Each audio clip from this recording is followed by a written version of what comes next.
right, everybody, and welcome back. It's Module 5, and now we've actually made it to the interview. And now we're going to talk about all those things that go by in that 30-minute, 15-minute, 1 hour that the interview lasts, but somehow to you feels like 5 seconds. Yeah, or infinity. Hopefully not. But yeah, hopefully 5 seconds. But we're going to talk about some of the key things to focus on. We're going to talk about how to own the first 90 seconds, how to represent yourself, how to apply some gratitude, how to be gracious and thankful to everybody you work with, and last but not least, how to go for the close. Let's get into it. And going for the close, that makes me nervous. I'm not a salesperson. Anyway. Yeah, we'll get to that there. in a minute. Okay. We'll get there. Let's talk about then the first 90 seconds. First 90 seconds, so important. So it's your first impression, and it's the first 90 seconds of every single interview. So if you have 3 30-minute interviews, it really is engaging that first 90 seconds with that interviewer. It's again, I've made a lot of voice audition type references, but each stage of that process, that's the way you sort of set the energy of the interview. Many times the recruiter, the hiring manager, HR manager, whoever you're interviewing with, they've been doing this all day. Yeah. So you know what they're looking for? Someone to come in with their shoulders back, have a little bit of good energy, and bring like some joy to the interview. Yeah, that's what we're all, oh my God, somebody showed up. So step 1, walk in, shoulders back. You deserve to be there. That's step 1 to owning that first 90 seconds. Yeah, absolutely. And I mean, just something to get into the habit of in that first 90 seconds is eye contact. So you want to make sure that that's keeping pretty consistent. Handshake, firm, but not too firm. And that goes for both guys and the ladies. Right. I think there's so many women out there who are afraid to have that really firm grip, but it's something that you should do. I know I get comments on it all the time with my handshake, and people are surprised, but they shouldn't be surprised because every woman should have a great handshake out there. So do that for yourself. Practice with somebody. The handshake and just the eye contact, because you never want to have that eye contact where you're just, everybody's awkward and nobody can blink. That's weird. It is right at that first crucial couple of seconds. Hi, I'm Stu. It's nice to meet you. You really want to engage with that person. Right. If you can't start there, it's amazing. The whole rest of the interview, you can kind of lose control of. Absolutely. And that's something, I mean, eye contact is actually, a piece of feedback that interviewers often bring back is that they couldn't keep eye contact with me, or they couldn't, and everyone knows it's normal to look away sometimes. It's if you're telling a story, you look to the side. That's okay. But that you have regular and consistent feedback, eye contact with that person. Yeah, check in with them. Make sure you're including them. Even if it's a great story, and even if you talk the way I talk, where you're doing all this kind of stuff. Yeah.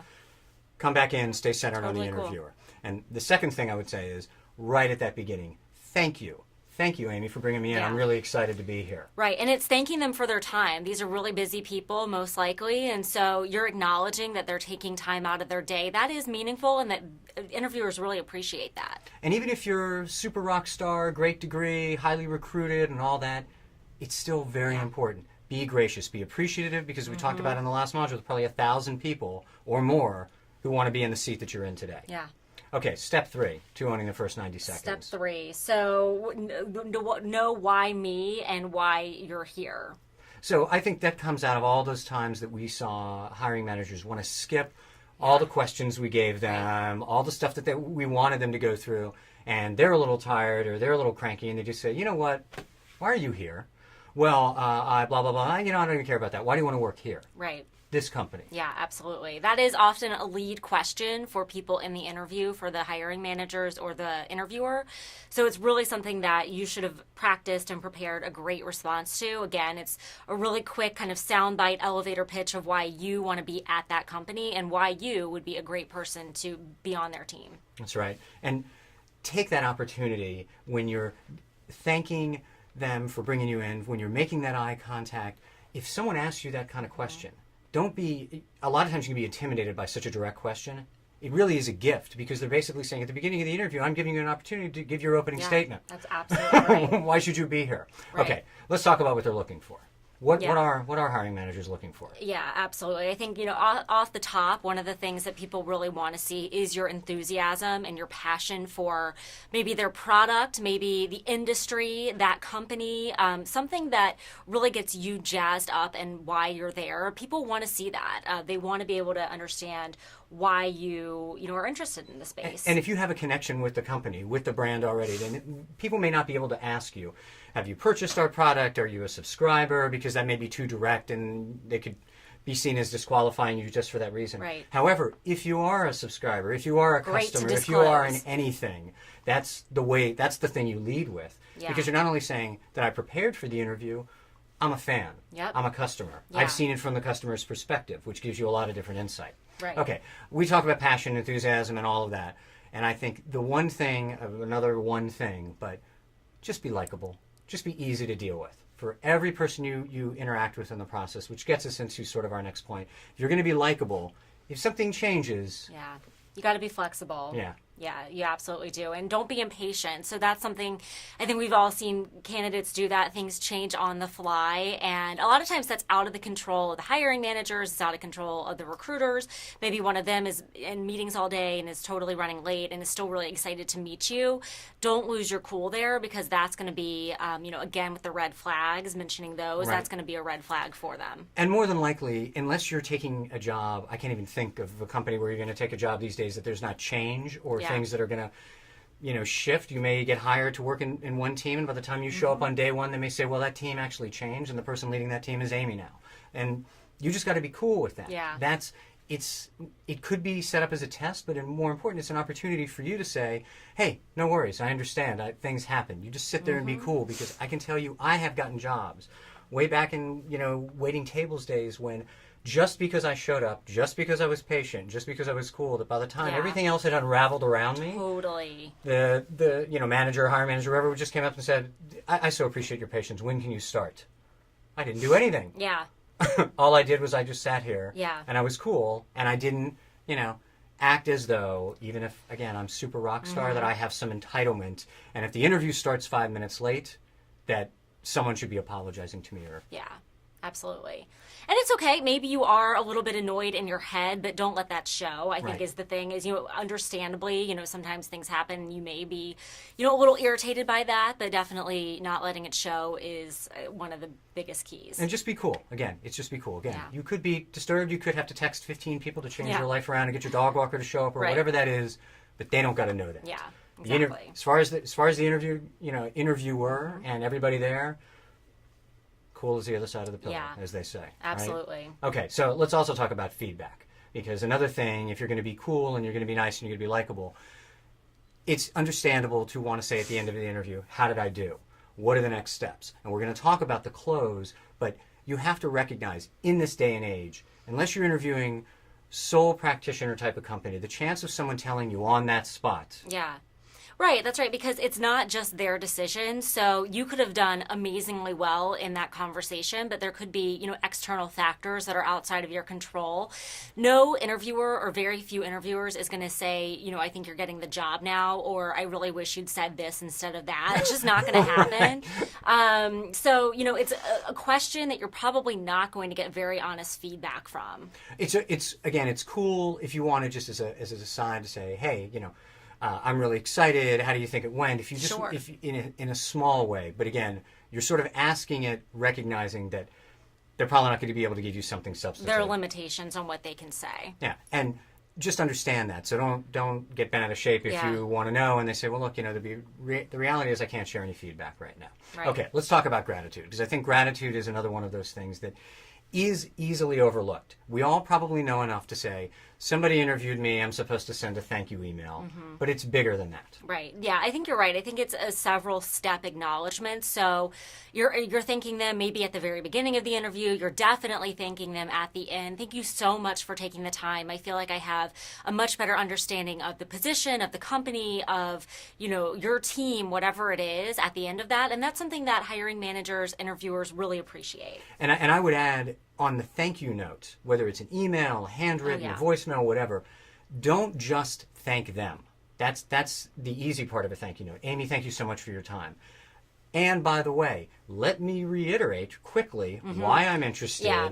and 3 bullets of why I'm Yeah. really well qualified for this. Right, or if you wish that you'd mentioned something in the interview, you Right. forgot to get that in there, it's a great opportunity, especially in an email, because that's going to be instant, and snail mail takes a little bit longer. So if you follow up with an email and you share, here are 3 things I really wish I'd let you know, or I would have answered that question a little differently, or I should have also included this. All awesome things. It's so appreciated, I think, on the hiring hiring manager front when they get that, because it gives them some additional color, some additional insight into your interests and abilities. And don't stop with just thanking them or saying, here's the reasons I want to be there and I'm qualified. Also take time to say, and your entire team was great, your recruiters, your HR manager, the receptionist, the people at the parking garage, everybody was so helpful. I really enjoyed talking with so-and-so and so-and-so, because again, you're integrating yourself with the team, and you're also showing that you were paying attention. You were recognizing all the other people who took time to interview with you, and not just, well, let me just please the person who can say yes, because the reality is they're just going to get all the feedback from you anyway. Yeah, absolutely. All right, so now let's talk about what might not be your favorite topic on the face of the earth, and that's going for the close. This is the time, this is the end of the interview. You want to start strong, you want to finish even stronger. So if somehow, some way, the interview went really fast, or somebody got interrupted, or you got off on a tangent, or the hiring manager got off on a tangent, and you don't feel like you got everything out there the way that you wanted to, this is your chance, because you're still at the interview. This is your chance, just like a good comedy routine or watching the nightly news, where this is the summation. This is everything in a 30-second why I'm the one. Right. Yeah. Probably most common thing that I hear after interviews, after hiring managers meet with candidates, is they were really good. I liked them, but I'm just not really sure if they wanted to be here. So that's something that you can easily overcome in the interview. So hopefully throughout the interview you've had great answers to their questions, but regardless of what's been said or what's happened there, at the very end, what else haven't I told you? What else can I tell you about myself? What else can I tell you to, let you know how excited I am about this opportunity? Right, that I'm the one. And if nothing else, they get up, you get up, all of a sudden you're like, oh God, Stu and Amy said I had to go for the close and I don't get a chance, and now they're walking me for the door. That's not the time to chicken out, because all you have to do is just say, hey, listen, I know everybody's got to run. Just wanted to say thank you, and I'm really excited about this opportunity. I'd love to be on the team. When can I start, right? Whatever your flavor of it is, but something so that they don't end up saying to us at the end, I just didn't know if they really wanted to be here. That's just like the worst thing, when we all know, oh my God, they really want to be here. Are you kidding me? They didn't tell you? And then we can't tell them on your behalf because they won't believe us. Yeah, absolutely. It's so true. So you have that within your power, and that's yours to own. And even if you only get 5 minutes with somebody, maybe the time got cut down really low, doesn't matter. You're walking out the door, you're shaking their hand and telling them that. And let me say, for any of you looking to get into sales or already in sales, this is absolutely 1,000,000,000%, if you can say that, mandatory. Because here's what hiring managers are going to say. This is what senior salespeople have said, and I have heard, unfortunately, 1,000,000 times. If you don't try to close me on the job, you are never going to ask for the sale from my customer.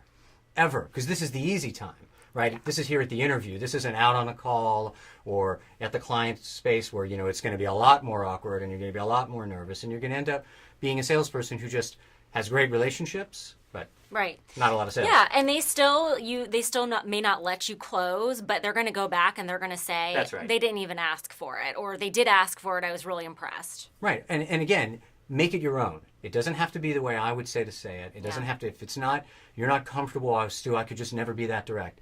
2 things I tell you. 1, make it your own. Secondly, recognize truth. Some candidate will. Right. The next one, or the one before you, will have the gumption to do it. And I've said a lot of times in recruiting, you can't say no to the offer you don't have, right? You have to follow it to the logical conclusion. You're already at the interview, and even if somehow, there may be 1,000,000 things going on in your life, give yourself the time to own that interview, own the end of the interview. And then at the end, if everybody says, well, you know what, this isn't for me, this isn't going to be the right fit, okay, well, at least you got to the offer stage. Sure. You can use that next. Okay, let's wrap up. Let's talk about action steps. First. So, yeah, absolutely. We talked about this, practicing your entry the first 90 seconds. So eye contact, handshake, thanking them for their time. You're so excited to be there. Your posture is strong. You look confident. You feel confident. And then your exit. So you're going for the close. You're letting them know that you're really interested in the position. And you're enthusiastic. Again, a couple of things we've talked about with some themes here. Enthusiasm is just one of the things you can control. Nobody else can control that. Just you. I want to make a quick side note about the entry. As you're working on that, as you're practicing that, big giant guys, right? Play football in college. Awesome. You're going to come to an interview. It might be Amy interviewing you. It might be me.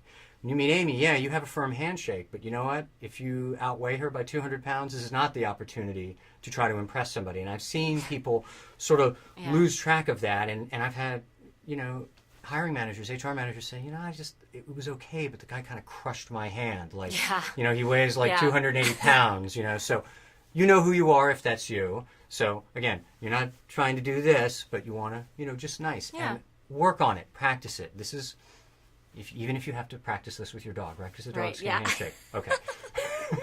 Let's talk about next. Practice your description of what's so special about you. This is our favorite question of, why are you here? Okay.